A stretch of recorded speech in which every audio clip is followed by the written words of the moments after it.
Yeah Revanth కుటుంబ దోపిడీ కాంగ్రెస్ పార్టీకి ఓటు వేయలేదనే కక్షతో పేదల ఇళ్ల కూల్చివేత కేసీఆర్ రావాలని ప్రజలు కోరుతున్నారు. అరికపుడికి కండో కప్పిన సన్నాసెవరు? ఏపీలో బాబు వారంలోని పింఛన్ల పెంపు. ఇక్కడ 10 నెలల రేవంత్కు చేతకాలే. వైద్య ప్రవేశాలపై ముద్రిద్ర వీడిదెప్పుడు రాష్ట్ర సర్కార్పై కేటీఆర్ ధ్వజం అంటూ చూస్తా ఉన్నాం. సో రేవంత్ కుటుంబ దోపిడీ. సో కల్వకుంట్ల కుటుంబ దోపిడీ కంటే ఈ ప్రపంచంలో ఏ కుటుంబం కూడా అంత పెద్దగా దోచుకోలేదు కూడా. సో మీరు మాట్లాడుతున్నారు కుటుంబ దోపిడీ గురించి కేటీఆర్, ఈ పద్ధతేనా? కొంచెం సోయి తెచ్చుకొని మాట్లాడు. ఎందుకు అడ్డదిడ్డమైన మాటలు మాట్లాడి మిమ్మల్ని మీరే తిట్టుకున్నట్టు తెలుస్తూ ఉంది.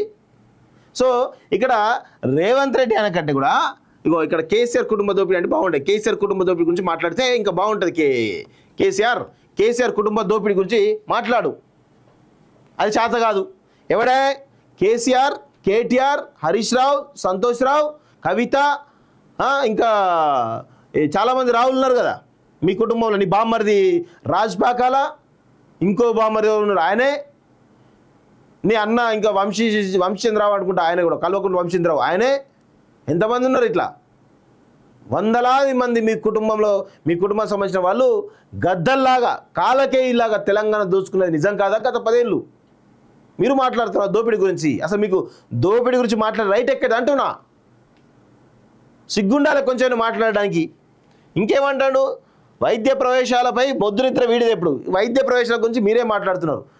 గతంలో గత 10 సంవత్సరాల్లో అనురాగ్ యూనివర్సిటీ కానీ లేదంటే మల్లారెడ్డి మెడికల్ కాలేజ్కి సంబంధించిన దాంట్లో వాళ్ళకి ఇబ్బడిగా బ్లాక్లలో టికెట్లు అమ్ముకున్నట్టు వైద్య సంబంధించినటువంటి మెడికల్ సీట్లు అమ్ముకున్నారు.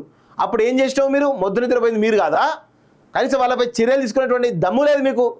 ఇప్పుడు వచ్చి ఈ ప్రభుత్వం చేస్తున్నటువంటి చర్యలను కూడా కనీసం మీరు ఆపే ప్రయత్నం చేస్తూ ఉన్నారు, అడ్డుకట్ట వేసే ప్రయత్నం చేస్తూ ఉన్నారు. ఎప్పుడు కానీ మీకు అధికార విలక్షణ తప్ప ఈ యొక్క వ్యవస్థని మొత్తం కూడా మార్చాలి, అస్తవ్యస్తంగా ఉన్నటువంటి వ్యవస్థను మార్చాలని చెప్పేసి సోయిలేని చాతగా దబ్బుదమ్మలు మీరు కదా. మీరు మాట్లాడుతుంటే దయ్యాలు వేదాలు వల్ల ఇచ్చిన కనబడతా ఉంది కేటీఆర్. బుద్ధి తెచ్చుకో ఇప్పటికైనా కొంచెం.